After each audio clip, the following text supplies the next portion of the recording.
scientism puts science on this pedestal and sort of says, look, if science can't measure it, if science can't detect it, then it's not real, right? The only truth I accept is what can be proven scientifically. If you live in that kind of world, it's not satisfying, it's not fulfilling. We need more. We need more than that. That's an opportunity for us to preach Christ.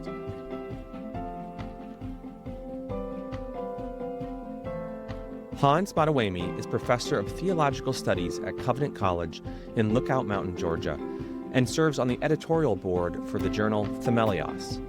Before training in theology, Hans received his MD and completed his medical residency in internal medicine at the Mayo Clinic. His new book with Crossway is called Does Science Make God Irrelevant?, which is part of the TGC Hard Questions series. Hans, thanks so much for joining me today on the Crossway podcast. Yeah, my pleasure. I look forward to our conversation. So, Hans, this little book that you've written, it really does just what it promises in the title. It answers the question, does science make God irrelevant? And you do it in such a concise and accessible and yet compelling way. And I'm really excited to get into some of the arguments, some of the topics that you raise in the book. But before we get there, I wonder if you can just start by telling us a little bit about yourself. How did you first get interested in this topic, science and faith, and how they fit together? What was it that drew you to this area? Yes, great question. So if I could go back in time when I was a college student, so I went to McGill University in Montreal, Quebec, and I was basically a pre-med and doing my undergrad in anatomy, and finished there in 3 years, and then went to medical school in DC at Howard University. And it was a traditional medical school, so 2 years in the classroom and then 2 years rotations in hospitals. And it really was, I think it was in my first year of medical school when we were doing lectures, I think it was in psychiatry in particular, where I found myself, I was a fairly new Christian. I'd become a Christian after my first year in college. And in medical school, I found myself just struggling to make sense of, really was the integration of faith and learning. I think that's what I was wrestling with, but I didn't go to a Christian college and I was a new Christian. And so I just had questions about the things I was studying in the psychiatry lectures, and then just my Christian faith, what it means to be a Christian, why do we do the things we do? And implicitly, I think the doctrine of sin. And so I think it was, as a med student, I was grappling with questions about the interface of really science and faith, or science and theology. And so I went through medical school and then ended up doing my residency in internal medicine at Mayo in Rochester, Minnesota. And I think those questions stuck with me and perhaps sort of grew. And they were always at the back of my mind, even as I was doing the work of a physician.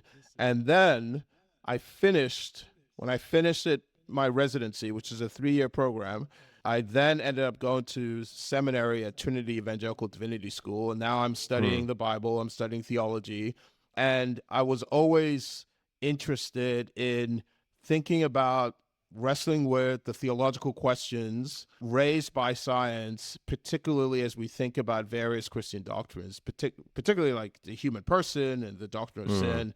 And I've ended up thinking about that and writing and doing research in that area over the years.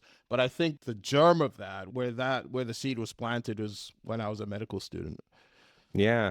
And as you think about the way that you wrestled with that, especially as a younger student, young person, kind of growing into your own maturity, did you find that there were other Christians around you who were asking the same questions, open to kind of exploring those things? One of the themes of your book is just the way that so often both, secular atheists on the one hand, but also conservative evangelicals on the other hand, can have this war mentality when it comes to science and faith. And for Christians, sometimes we can feel, I'm sure we've all, if not experienced this ourselves, we've kind of seen this in friends or family or acquaintances, the tendency to sort of want to stay away from some of these questions because they can feel threatening, or they can feel like a slippery slope.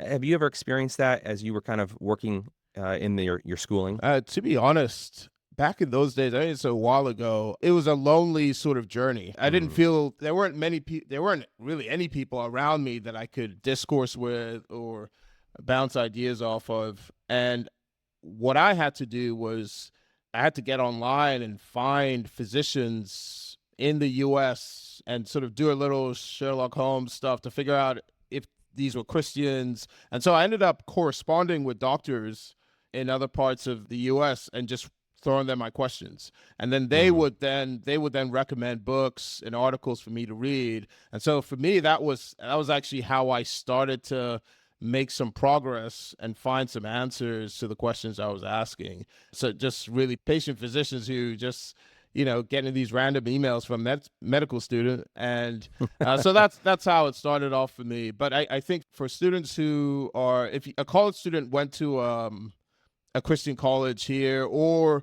a secular university with an intervarsity group or RUF or something, I think the resources would be there for them to really be able to wrestle with these questions with mentors and people of faith that can really guide them along. Just in my case, didn't have that. Yeah. Yeah, yeah. And I wonder if the conversation has, certainly on the Christian side, has progressed, and there is a little bit more of an awareness of the importance of really engaging with, the scientific world Yep. in a more robust, intellectually robust way. Yes. So yeah, you argue in the book that this warfare model, this idea that science and faith are irreconcilable, that they are fundamentally opposed to one another, is a myth. But maybe if you were to kind of, you've got this medical background, if you were to diagnose what's the cause of, what are the factors that lead to this myth that is often prevalent still, even today, what are some of those factors? I would say basically we've inherited this picture. I mean, there's a conversation, this dialogue between science and faith has been going on for a long time, and the warfare narrative, which some historians will particularly, there's like some pretty famous books from the 19th century by a couple of names, John Draper and Andrew White. These two individuals, they both wrote, so they weren't Orthodox. They were Christians, but disillusioned with orthodoxy and tradition. And so they kind of wrote these books that portrayed science as essentially this victor that was in a war with theologians and clerics and dogma. And the picture they painted was one of science just progressing and winning battle after battle, and the theologians being slaughtered, on the battlefield. And so historians would say like that those two in particular, but there were others like Thomas Huxley and others. There were others who sort of cemented this picture of conflict and sort of seeded the kind of Western cultural imagination. And that's kind of what we've inherited. So when Richard Dawkins or Christopher Hitchens, the late Christopher Hitchens, when they sort of breathe that narrative in their books, so when they write these sort of colorful arguments against God and against Christianity, and if you're sane and rational, you're on the side of science, and if you're backward and religious, you're on that side. They've basically inherited that picture. And in pop culture with Galileo and the Scopes trial, I think we often interpret those moments in history through the lens of this warfare view. And if we read a little bit of history, and if we kind of knew that, I think that might help us be a little more critical about some of that. And I want to get in actually just briefly to those two stories, Galileo and the Scopes monkey trial, because those are so often trotted out as emblematic of this warfare. But one other thing that came to my mind that I've wondered about when it comes to just the way that our culture views science and faith as in conflict, and even sometimes views science as ultimately kind of going to be the victor, is just the way that science and technology are so intertwined.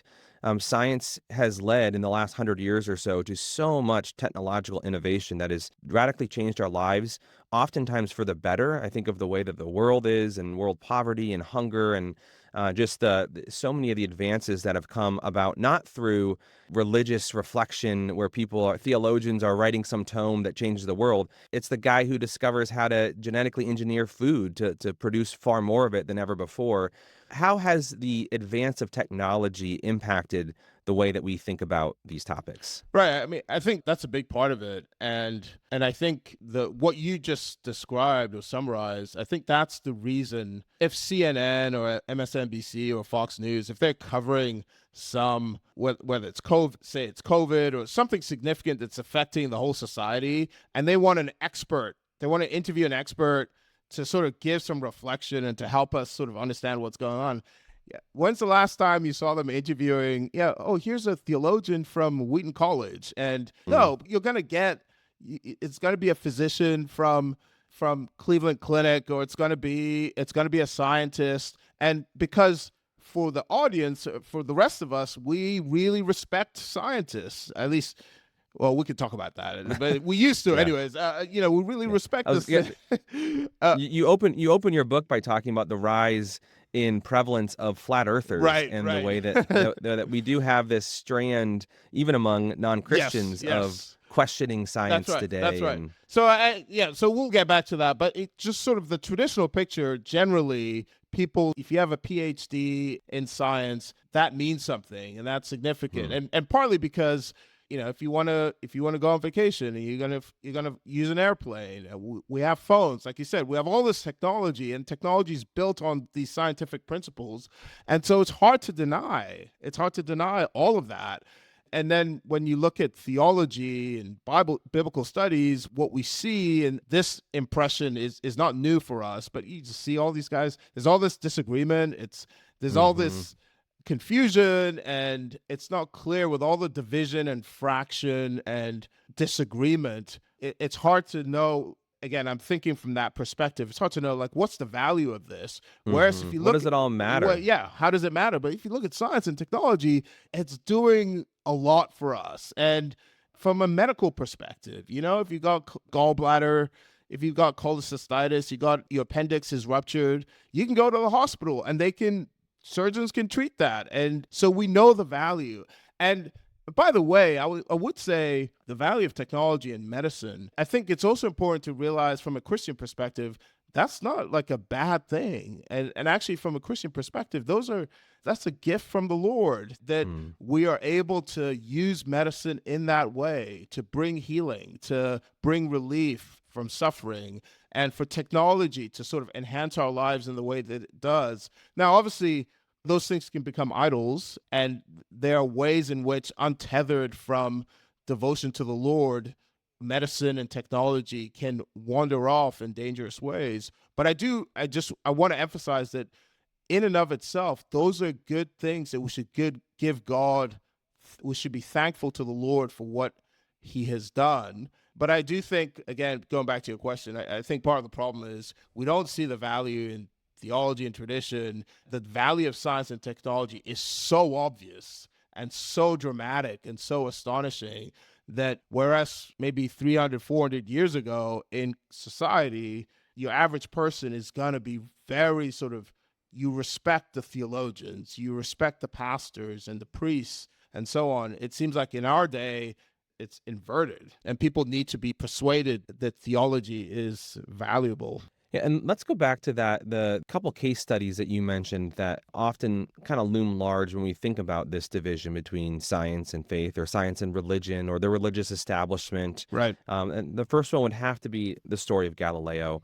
And in popular culture, right, he is this oppressed scientist who's discovered something true about the universe from science and the scientific method. And then the Roman Catholic Church of the time just totally shuts him down and persecutes him. Right. And it's all in service of this blind, irrational religious faith. Right.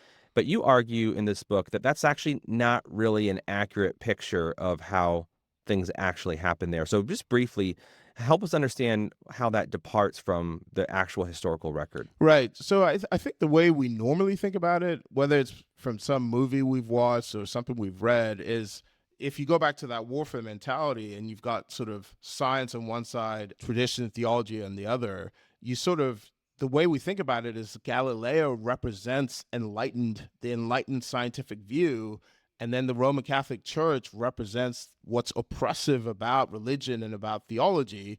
And so that's the lens through which we see the story. But then when you actually look at what Galileo said and did, and when you look at those events, it turns out One, Galileo was probably, for most of us, if we met Galileo today and talked to him, we would think, shoot, this guy sounds like a theologian. Hmm. He was well versed. He was well read on the church fathers, well read on scripture, and discoursed about that, wrote long letters, effectively books, expositing, giving biblical interpretation and reasoning theologically. That's number one. Number two, he was a Catholic. He was Catholic by faith. It wasn't like Galileo was this irreligious scientist discovering heliocentrism. He himself was connected to the church.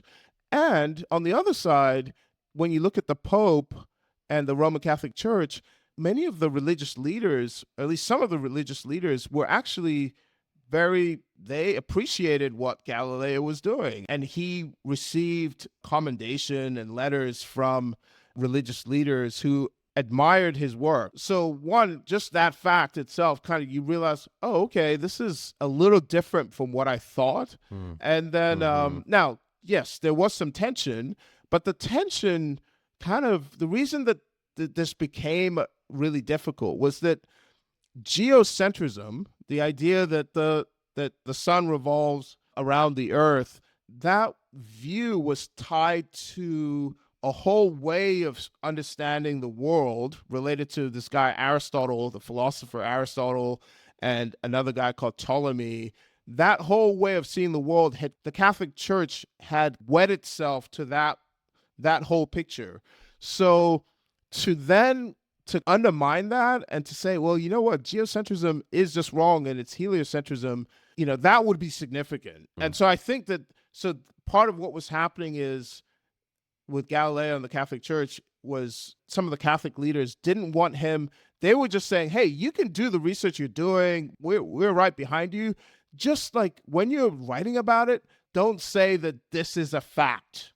Because if you say that it's a fact, then you're basically challenging this whole way the Catholic Church has sort of understood things in light of Aristotle. And that would be really controversial. And so yes, there was tension, but the tension and the conflict that was relevant to the geocentrism, heliocentrism debate, that we need to bear in mind that Galileo himself was a man of the Catholic Church.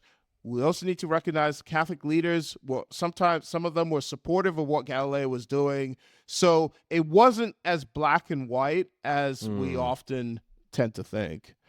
And that's exactly what came to my mind. Is so often, this is true for how we do history across all kinds of different issues or eras, but we can, in search of a good narrative, a good story with clear villains and heroes, we can simplify, have simplistic views of how history actually happened. But the reality is often far more gray at times and nuanced and complicated than what we often give. And I think when it comes to this particular issue, science and faith, when we think of history, we are often looking at those examples where there is some tension, where there is, the science is pushing in one direction and the religious people will say are pushing in a different direction.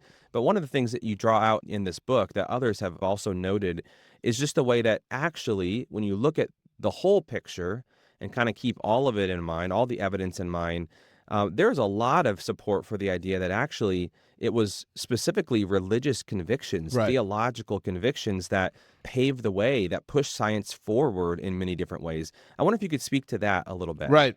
Yeah, that part, I really enjoyed writing that part of the book because in a lot of my work, I'm a theologian, and I'm often, when I'm thinking about the doctrine of sin or the fall of Adam and Eve and related issues, I am often in a space where there's tension and where there's conflict between what mainstream science is saying and what Orthodox Christians have thought the Bible says. And I really enjoyed pointing out, guys, let's step back and recognize, gosh, and I don't want to overstate it, but like in some really important ways, like we wouldn't even have science if not for the fact that in Europe in the 16th, 17th, 18th century, Christianity was the dominant religion. And because of Christianity, there were these theological convictions that most people had. And because of those theological convictions, you had the rise of what we now call modern science. And so, for example, if you live in a culture, a polytheistic culture, where you all believe that all these gods up there in the heavens, they're all warring against each other and you have to appease them and so on. It's hard in that kind of culture. It's it's unlikely that what we call science was going to emerge versus a culture in which we believe there's a triune God, Father, Son, and Holy Spirit.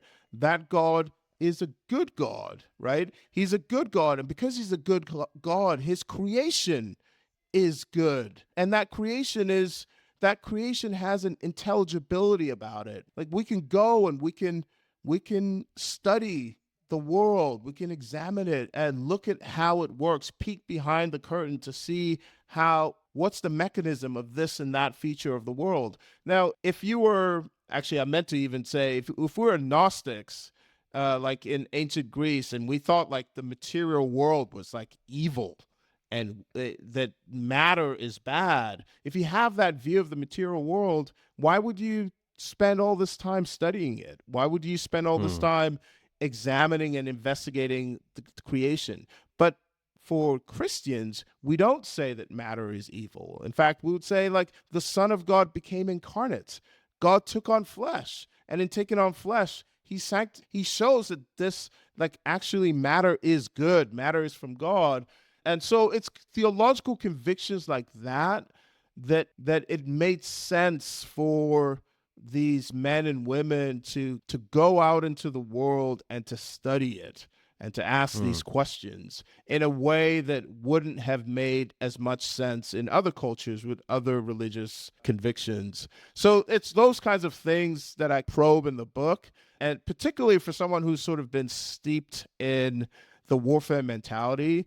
Like I just hope it helps them to sort of see, gosh, now here's a side of the story where it kind of helps me to see that my theological convictions, my Christian view of the world, science actually fits quite Hmm. comfortably within that. Yeah, I could see one possible response to that. This idea that these theological convictions, this theological worldview, was Right, ultimately what gave birth to science right, in many ways. I could see someone saying that's just kind of a convenient way of looking at history, making sense of it. But really, the scientific revolution was going to happen regardless, and it just happened to be that, as you said, all of the Western world at the time was broadly Christian, and so of course it's going to start with quote unquote Christians right. who had the kind of time and the space and the resources to do this scientific work. But really, it could have happened anywhere, and there isn't an intimate connection between their Christian worldview and the scientific method. Yeah. How would you respond to that kind of a response? Yeah.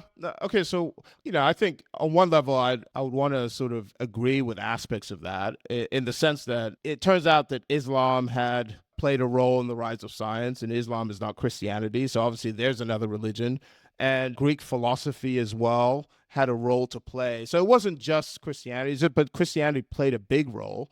But I would still say it's still speculation, right? The idea that, well, it doesn't matter. Like, it just turns out there were Christians around and that's why science arose. But it could have happened if there were any number of other cultures in play. It's still speculation. I think it still matters. Like, actually, when you look historically and you see, like, what did happen, who were the Hmm. earliest scientists, and why did they do the things they did, I think it's significant that you had these individuals who really believed that Adam and Eve were historical people, that Adam and Eve sinned, and the fall affects us.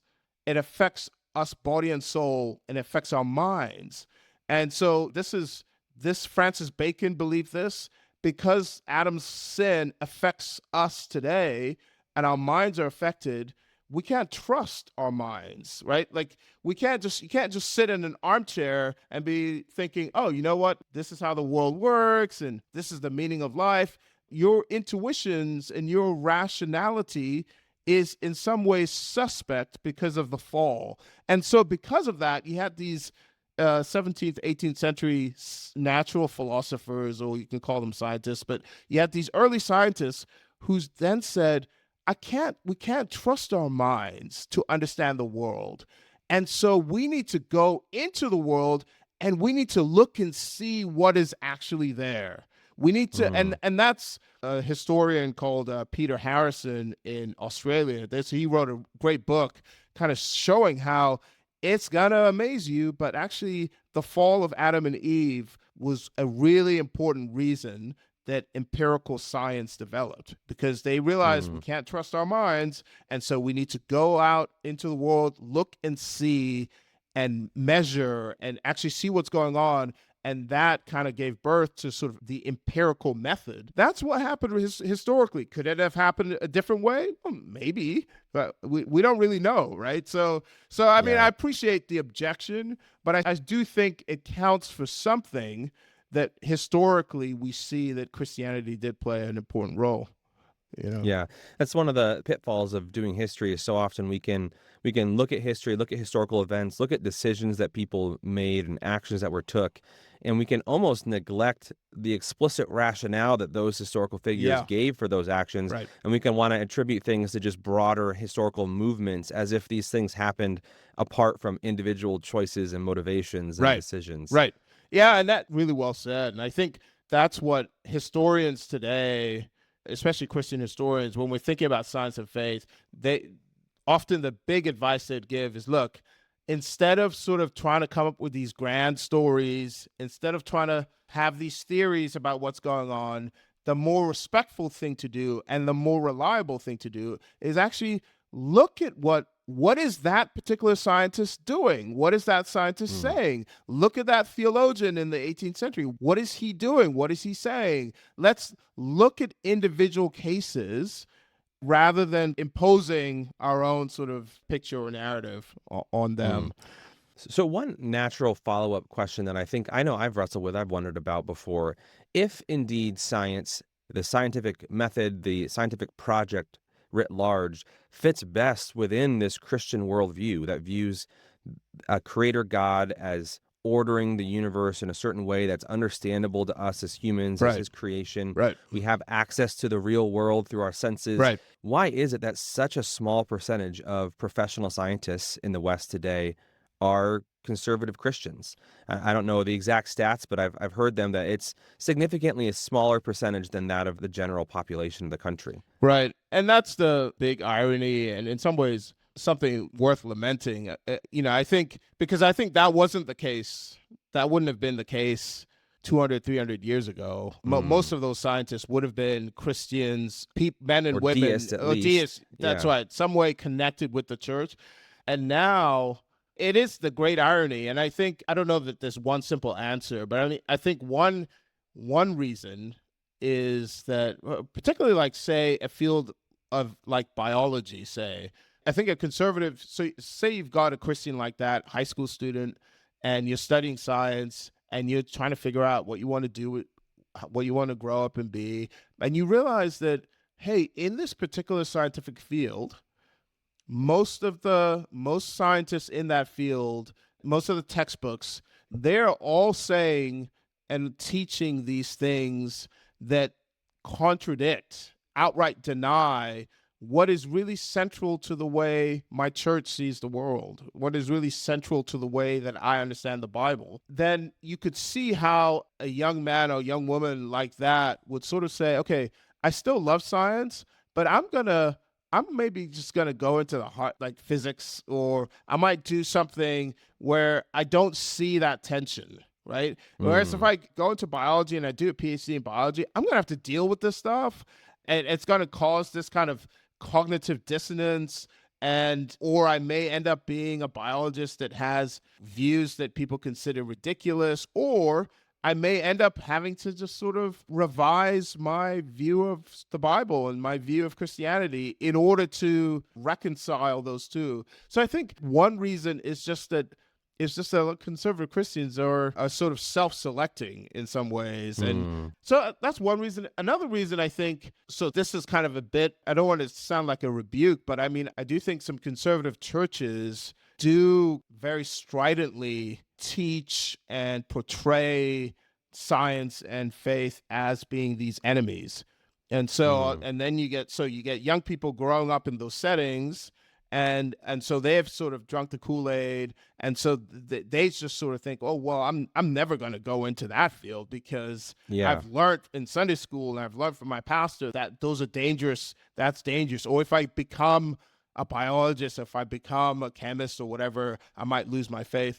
So you have those trends, and I think that plays a role as well. I think we need Christian biologists and physicists and chemists and so on. And I think it's a shame if our young people grow up in the church and are led to believe that this is so dangerous that I can't imagine this being a calling for me. I think that's Mm. sad. Now, yeah, we don't want to be naive about that, right? There's going to be, if you're going to go into biology at a secular school or whatever, there's going to be some challenges, but I don't think those challenges are insurmountable.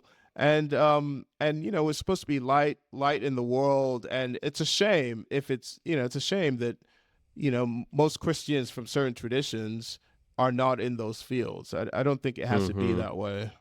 Maybe as a final question, Hans, I think it's fair to say, and people have observed this, that the new atheists and movements like that, these kind of strident, secular, atheistic movements of 20 years ago, are waning.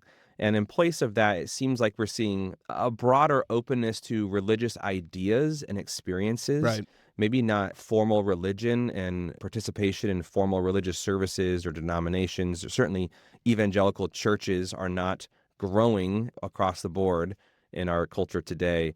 But how would you describe the religious landscape today and how we should be thinking about this topic of religion and faith moving forward as Christians? Right. It's a great question. I think that recently there have been a lot of interesting books along those lines. Russ Douthat and others have written about how people in the Western world, I mean, there was one narrative that kind of said, well, with technology and with science, everyone's going to become secular and religion is going to die.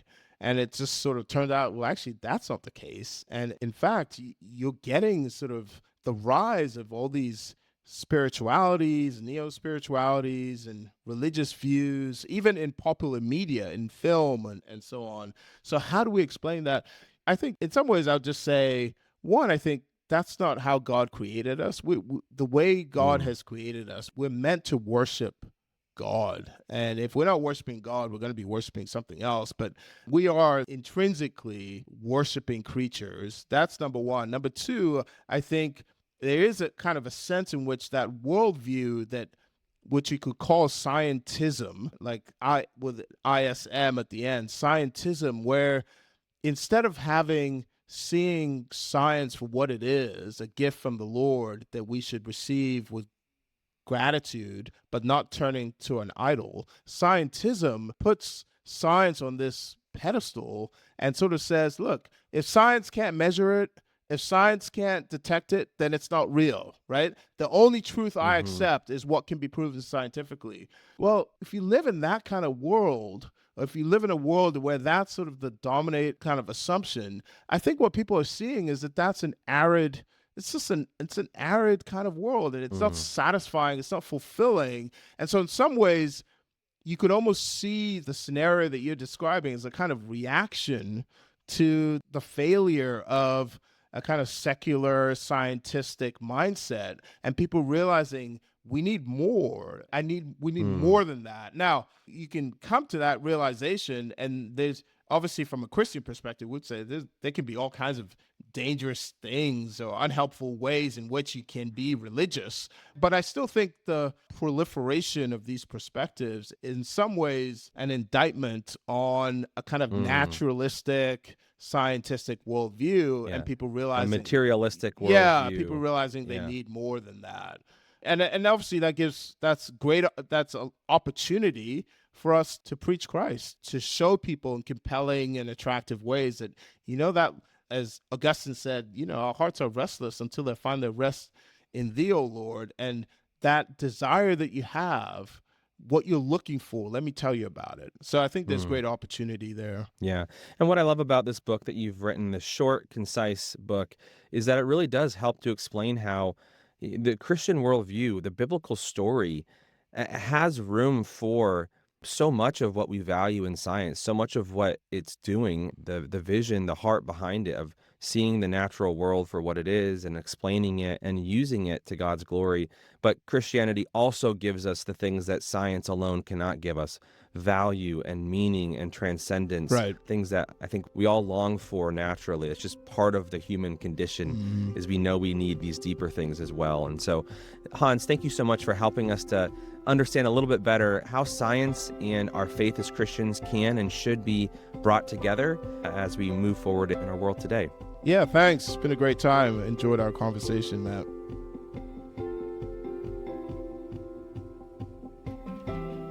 That was Hans Madueme on the relationship between science and faith.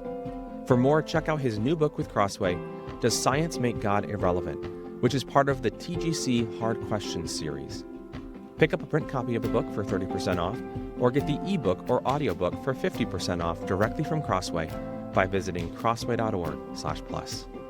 And if you like this interview, check out another conversation I had with Sharon James entitled, Has Christianity Really Caused More Harm Than Good in the World? To listen, click the link in the show notes or search for the episode wherever you get your podcasts. For more audio content like this, subscribe to the Crossway Podcast on Apple Podcasts, Spotify, or your favorite podcast player. If you enjoyed this episode, consider sharing it with a friend and leaving us a review. Crossway is a not-for-profit Christian ministry that exists solely for the purpose of proclaiming the truth of God's Word through publishing gospel-centered content. Visit us today at crossway.org.